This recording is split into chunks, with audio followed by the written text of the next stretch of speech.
Hello everyone, हम कर रहे हैं 12th क्लास बायोलॉजी का 14th का चैप्टर इकोसिस्टम। तो हम इकोसिस्टम के बारे में पढ़ेंगे। तो आप जैसे कि इस फिगर में देख रहे हैं, एक इंडिविजुअल है जिसे हम और एक सिंगल को हम ऑर्गेनिज्म बोलेंगे। इंडिविजुअल भी बोल सकते हो और ऑर्गेनिज्म भी।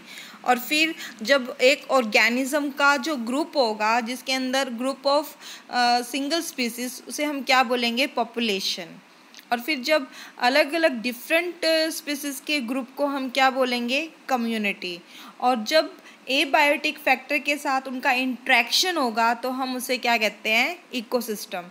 तो इकोसिस्टम क्या है? Organism interact with each other and environment then make a working system. मतलब वो क्या फॉर्म कर रहे हैं? एक वर्किंग सिस्टम फॉर्म कर रहे हैं। हम वर्किंग सिस्टम को ही हम क्या कहते हैं? इकोसिस्टम। तो इसके बारे में हमारी एनसीईआरटी में जो लिखा हुआ है हम वो पढ़ते हैं और उसे समझने की कोशिश करते हैं। तो देखिए क्या है? An ecosystem can be visualised as a functional unit of nature. तो इकोसिस्टम क्या है? एक फंक्शनल यूनिट है नेचर का, मतलब प्रकृति का कार्यात्मक इकाई है। ठीक है। Where living organism interact. इसमें क्या होता है? लिविंग ऑर्गेनिज्म इंट्रैक्ट करते हैं एक दूसरे के साथ among themselves and also with the surrounding physical environment. एक दूसरे के बीच में भी इंट्रैक्शन होता है और साथ में फिजिकल एनवायरनमेंट के साथ भी इंट्रैक्शन होगा। पिछला जो चैप्टर था हमारा 13 का पॉपुलेशन इंट्रैक्शन में आपने देखा था कि कैसे ऑर्गेनिज्म एक दूसरे के साथ इंट्रैक्ट करते हैं। ठीक है। तो उसके बारे में हमने देखा था कि कैसे कंपटीशन हो रहा है उनके बीच में, कैसे प्रेडेटर जो होता है वो प्रे का शिकार करता है।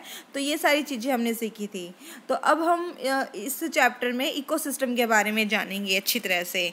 तो ecosystem varies greatly in size from a small pond to a large forest or a sea।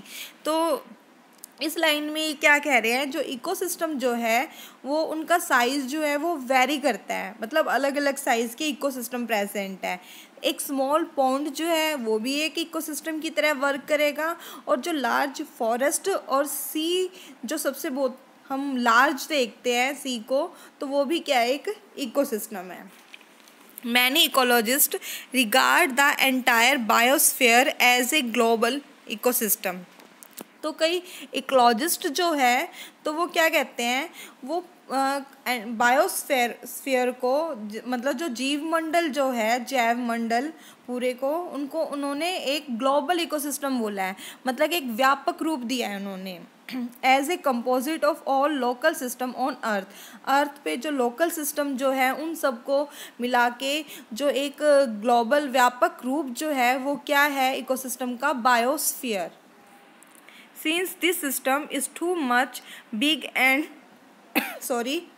and complex to be studied at one time। अब इन्होंने कहा है कि ये जो बायोस्फीयर जो एक बिग और कॉम्प्लेक्स है, ठीक है, it is convenient to divide it into 2 basic categories. तो हमने इसे 2 बेसिक कैटेगरी में डिवाइड कर दिया है। तो 2 बेसिक कैटेगरीज कौन सी है? Terrestrial and aquatic. ठीक है। तो फॉरेस्ट, ग्रासलैंड एंड डेजर्ट, ये किसके एग्जाम्पल है? टेरेस्ट्रियल इकोसिस्टम के। पॉन्ड, लेक, वेटलैंड, रिवर और एस्चुअरीज जो है वो क्या है? एक्वेटिक इकोसिस्टम के। एस्चुअरीज क्या होती है? ये रिवर का एक वाइड पार्ट है जो आगे जाके सी से मिलता है। ठीक है। अब हम आगे देखते हैं। Crop field and an aquarium may also be considered as man-made ecosystem। अब देखिए ऊपर जो हमने किए थे फॉरेस्ट, ग्रासलैंड, डेजर्ट, ये हमने नहीं बनाए हैं, पर जो क्रॉप फील्ड है, मतलब जो हम खेत में कोई क्रॉप ग्रो करवा रहे हैं, और जो एक्वेरियम जो है वो क्या है? हमने बनाया है। तो हम ये क्या है? मैन मेड इकोसिस्टम है। ठीक है। तो वो नेचुरल थे और ये मैन मेड है। अब हम आगे देखते हैं। We will first look at the structure of the ecosystem. अब हम इकोसिस्टम का सबसे पहले स्ट्रक्चर देखते हैं। तो स्ट्रक्चर में क्या क्या आता है? फर्स्ट आता है इनपुट। ठीक है। जहाँ पे क्या है? प्रोडक्टिविटी, मतलब जो ये ग्रीन प्लांट्स जो है वो क्या है, प्रोड्यूस करते हैं, ठीक है, प्रोडक्शन प्रोड्यूस कर रहे हैं, तो वो इनपुट। ओके, फिर ट्रांसफ़र ऑफ एनर्जी, फिर क्या होता है, उन ग्रीन प्लांट को हर्बीवोर्स खाते हैं, मतलब प्लांट तो होगी प्राइमरी प्रोडक्टिविटी, ठीक है, हर्बीवोर्स उनको खाएंगे, तो उन प्लांट ने जो फूड बनाया है तो वो कहाँ ट्रांसफ़र हो रहा है, हर्बीवोर्स में, मतलब जो एनर्जी है वो कहाँ जा रही है, हर्बीवोर्स के अंदर। जब उन्हें कोई खाएगा कार्निवोर्स, तो वो एनर्जी कहाँ ट्रांसफ़र होएगी, कार्निवोर्स में, ठीक है, जो सेकंड कंज्यूमर है, ठीक है, उनके अंदर जाएगी। तो इसका मतलब क्या, एक फूड चेन बन रही है, एनर्जी का ट्रांसफ़र हो रहा है, तो इसलिए सेकंड कंपोनेंट इन्होंने क्या बताया, ट्रांसफ़र ऑफ एनर्जी, मतलब पहले प्रोडक्शन हुआ, इनपुट, फिर क्या हो रहा है, एक से दूसरे ट्रॉफिक लेवल के अंदर ट्रांसफ़र हो रहा है, तो वो क्या है, ट्रांसफ़र ऑफ एनर्जी, ठीक है। आ गया फूड वेब और न्यूट्रिएंट साइक्लिंग के बारे में डिटेल में पढ़ोगे, इसमें भी क्या होता है, ट्रांसफ़र होता है एनर्जी का। थर्ड क्या है, आउटपुट, ठीक है, आउटपुट क्या है, उसमें क्या आएगा, डिग्रेडेशन एंड एनर्जी लॉस। आपने छोटी क्लासेस में भी किया है कि जब ट्रांसफ़र होता है एनर्जी का, तो आगे जाके क्या होती है, एनर्जी कुछ लॉस होती है, ठीक है, कंप्लीट ट्रांसफ़र नहीं होता है, ठीक है, कुछ लॉस हो जाएगी। और दूसरा, जैसे कोई मान लो कोई ऑर्गेनिज्म डेड हो जाता है, मर जाता है, तो जो ये मतलब उनको जो माइक्रो ऑर्गेनिज्म जो होते हैं, कुछ बैक्टीरिया जो होंगे, वो क्या करेंगे, उनको डिग्रेड करेंगे, जिसकी वजह से क्या है, हमें आउटपुट मिलेगा, मतलब वो कंप्लीट वापस से क्या होता है, वही मतलब वो जैसे हम ऑर्गेनिक मटेरियल लेते हैं, जब वो डिग्रेड करते हैं तो वो क्या है, इनऑर्गेनिक में कन्वर्ट हो जाते हैं, तो आउटपुट क्या है, वापस जहाँ से साइकिल चली वहीं पे क्या है, मिक्स होगी उसमें, ठीक है। तो ये क्या हो गया, एक तरह से न्यूट्रिएंट साइकिल भी हो गया और साथ में आउटपुट भी मिल गया हमें, डिग्रेडेशन एंड एनर्जी लॉस, ठीक है। अब देखिए, we will also look at the relationship, तो इन्होंने कहा है कि हम एक रिलेशनशिप देख रहे हैं, जैसे अभी साइकिल के बारे में बताया, चेन, वेब, तो इनमें क्या होता है, एक दूसरे का रिलेशन होता है, जैसे कि चेन में प्रोड्यूसर प्रोड्यूस करेगा, फिर उसे हर जो प्राइमरी कंज्यूमर जो है वो उसे ईट करेगा, और उनको फीड कौन कर रहा है, सेकेंडरी कंज्यूमर कर रहा है, तो ये क्या है, चेन बन रही है, उन दोनों के बीच में रिलेशन भी है। तो कई बार ऐसा होता है, एक चीज़ को बहुत सारे ऑर्गेनिज्म ही फीड करते हैं, तो वो क्या एक फीड मतलब वेब बन जाएगा, तो ये सब क्या इनके रिलेशनशिप है, ठीक है। उन सभी सिस्टम में जो एनर्जी फ्लो जो होता है उनकी इंटर रिलेशनशिप की वजह से होता है। अब हम आगे करते हैं इकोसिस्टम स्ट्रक्चर एंड फंक्शन। तो in chapter 13 you have looked at the various component of the environment। तो आपने एनवायरनमेंट में अलग अलग कंपोनेंट देखे, मतलब बायोटिक और एबायोटिक दोनों टाइप के कंपोनेंट देखे, ठीक है। तो you study how the individual biotic and abiotic factors affected each other and their surrounding. हमने ये देखा कि कैसे बायोटिक और एबायोटिक फैक्टर एक दूसरे को अफेक्ट करते हैं। जो आपने एबायोटिक फैक्टर में रिस्पॉन्स और जो अडप्टेशन किया था, उसके अंदर हमने कैसे उनके अंदर चेंजेस लेके आते हैं ऑर्गेनिज्म, ये देखा था, ठीक है। तो वो ये बता रहे हैं, जैसे कोई मान लो डेजर्ट एरिया में रहता है, तो वो डेजर्ट एरिया में गर्मी ज़्यादा होती है, तो वो अपनी बॉडी को उसके अकॉर्डिंग बनाएगा, ठीक है, चाहे वो प्लांट हो या फिर कोई एनिमल क्यों ना हो। तो let us look at these component in a more integrated manner and see how the flow of energy takes place within the component of the system. तो इन्होंने कहा है कि इस कंपोनेंट के थ्रू हम ये देखते हैं कि सभी कंपोनेंट एक साथ कैसे काम कर रहे हैं इंटीग्रेटेड मैनर में, और कैसे एनर्जी जो है वो फ्लो होगी, ठीक है, जो इकोसिस्टम के कंपोनेंट हैं उनमें। तो हम वो देखेंगे। अब देखिए आगे क्या है, interaction of biotic and abiotic component result in a physical structure that is characteristics for each type of ecosystem। Sorry, अब ये आगे ये कह रहे हैं जो बायोटिक और एबायोटिक कंपोनेंट, मतलब लिविंग और नॉन लिविंग, उन दोनों के बीच में जो इंट्रैक्शन हो रहा है, ठीक है। तो एक स्ट्रक्चर प्रोवाइड होगा हर एक जितने इकोसिस्टम जो है उनका। तो identification and enumeration of plant and animal species of an ecosystem give its species composition. तो जो वो रिजल्ट जो मिलेगा उन दोनों के इंट्रैक्शन की वजह से, तो हमें कई वैरायटी ऑफ प्लांट्स और एनिमल्स के बारे में पता चलेगा, उनको हम आइडेंटिफाई कर सकेंगे, और साथ में स्पीसीज कंपोजिशन के बारे में पता चलेगा, मतलब इंट्रैक्शन की वजह से कौन कौन सी स्पीसीज़ वहाँ पे देखने को मिल रही है। तो जो स्पीसीज़ कंपोजिशन जो है जो इकोसिस्टम बनाएगा वो एक यूनिक होगा। यूनिक कहने का मतलब क्या है, जो डेजर्ट एरिया में जो स्पीसीज़ कंपोजिशन हमें देखने को मिलेगा वो हमें जो ट्रॉपिकल रेन फॉरेस्ट इकोसिस्टम जो है वहाँ से बिल्कुल अलग मिलेंगे। डेजर्ट एरिया में जो प्लांट मिलेंगे वो थोड़े से कांटेदार मिलेंगे, झाड़ियाँ टाइप की मिलेंगी, और अगर उनके स्टेम है तो वो ग्रीन कलर के मिलेंगे। रूट जो होंगी वो ज़्यादा लंबी होगी, और मतलब ज़्यादा फॉरेस्ट टाइप का नहीं मिलेगा एनवायरनमेंट वहाँ पे।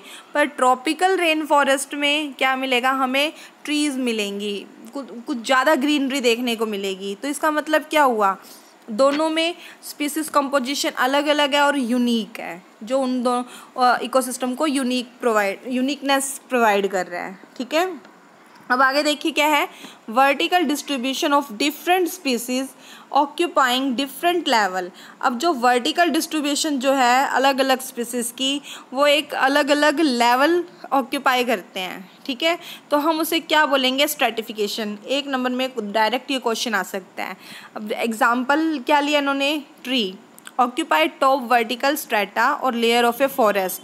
अब जैसे मान लो कोई बहुत बड़ा ट्री है, उनके नीचे हमने देखा होता है कई बार छोटे छोटे पौधे उगाते हैं। ठीक है, तो उन्होंने ये कहा है कि फॉरेस्ट के जो वर्टिकल स्ट्रेटा जो है फॉरेस्ट, उसके नीचे हमें श्रब मिलेंगे, और श्रब के नीचे हमें हर्ब्स और ग्रासेस मिलेंगी।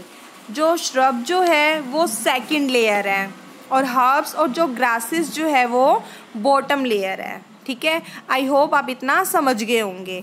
अब हम आगे देखते हैं कंपोनेंट कौन कौन से इकोसिस्टम के। ठीक है, और इनको डिटेल में पढ़ेंगे और एग्जाम्पल के थ्रू समझेंगे। तो कंपोनेंट कौन कौन से हैं, फर्स्ट है प्रोडक्टिविटी, डिकम्पोजिशन, एनर्जी फ्लो और न्यूट्रेंट साइक्लिंग। तो ये सभी क्या है, इनके कंपोनेंट है। अब हम इन्हें एग्जाम्पल के थ्रू समझने की कोशिश करते हैं।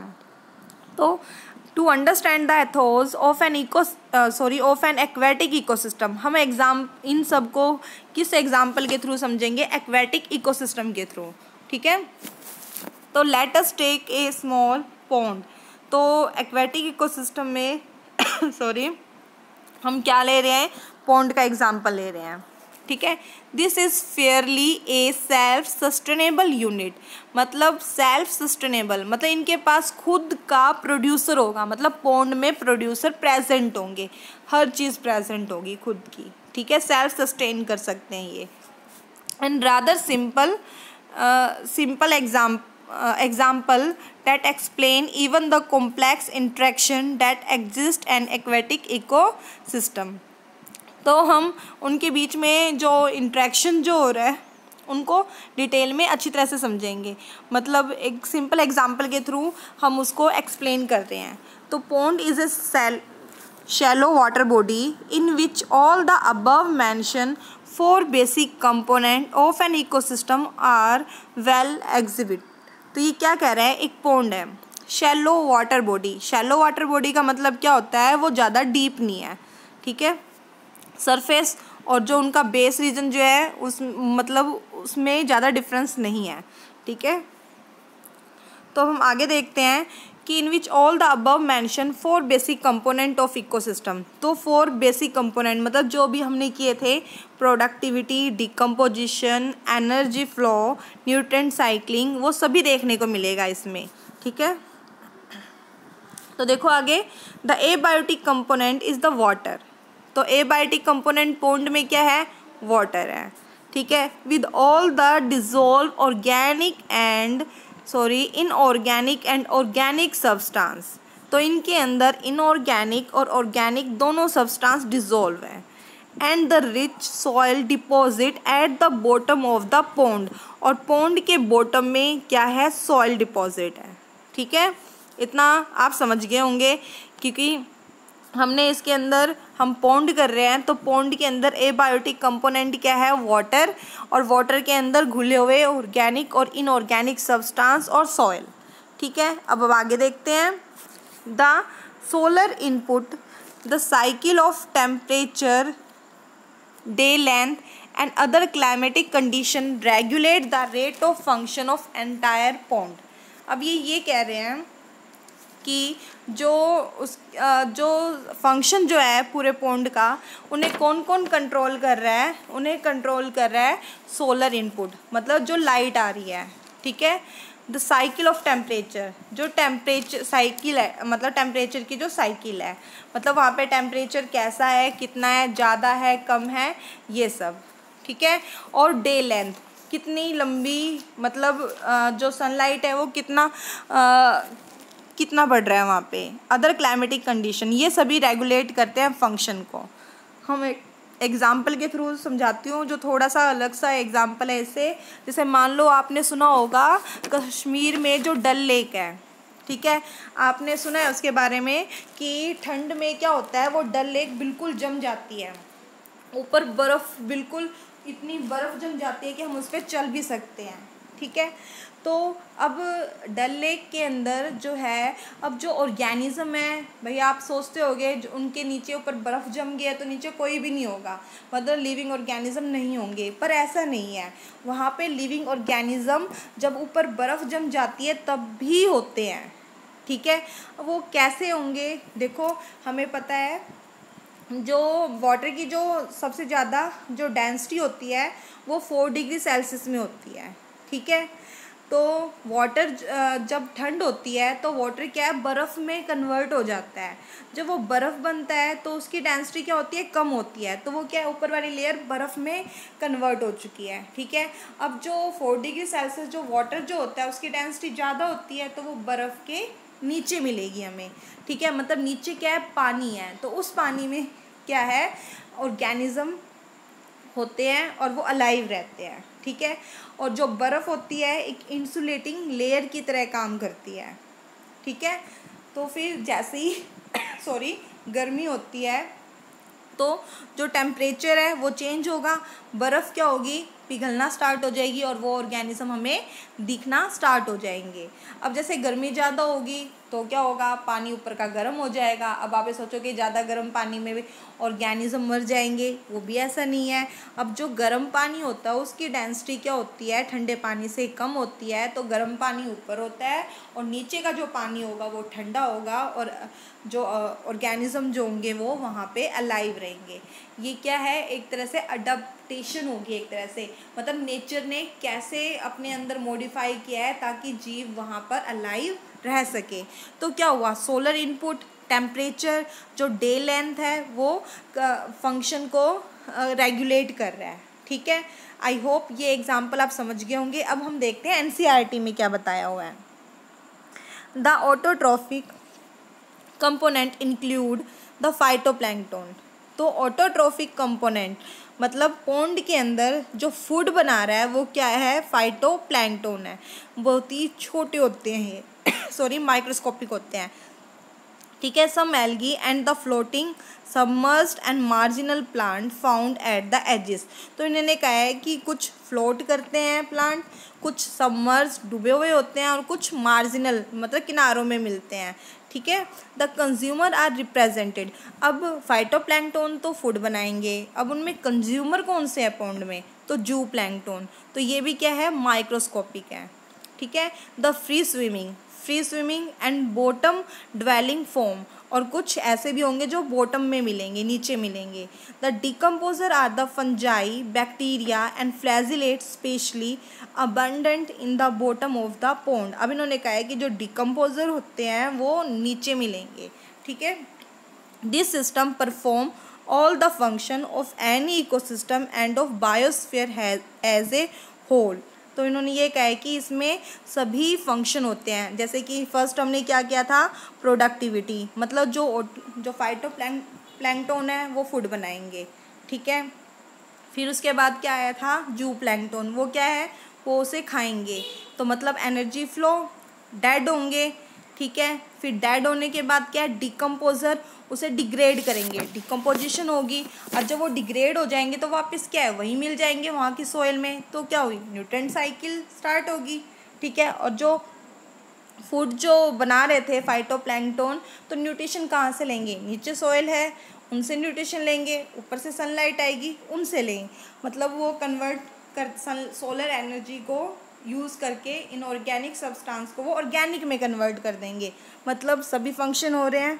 तो ये यही समझाना चाहते हैं, ठीक है। That is conversion of inorganic into organic material with the help of radiant energy of the sun by autotroph, मतलब ऑटोट्रोफ सन का यूज़ करके इनऑर्गेनिक को ऑर्गेनिक में कन्वर्ट कर देते हैं।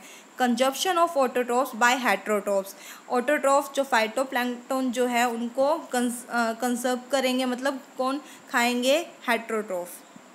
Decomposition and mineralization of dead matter to release them back for reuse by the autotrophs, जब वो डिग्रेड हो जाते हैं, डिकम्पोज हो जाते हैं, ठीक है, फिर वापस से जब वो कंप्लीट डिग्रेड हो जाएंगे, मिनरल में कन्वर्ट हो जाएंगे, तो उन्हीं को ऑटोट्रोफ दोबारा से रीयूज़ कर लेंगे, मतलब न्यूट्रिएंट साइकिल चल जाएगी।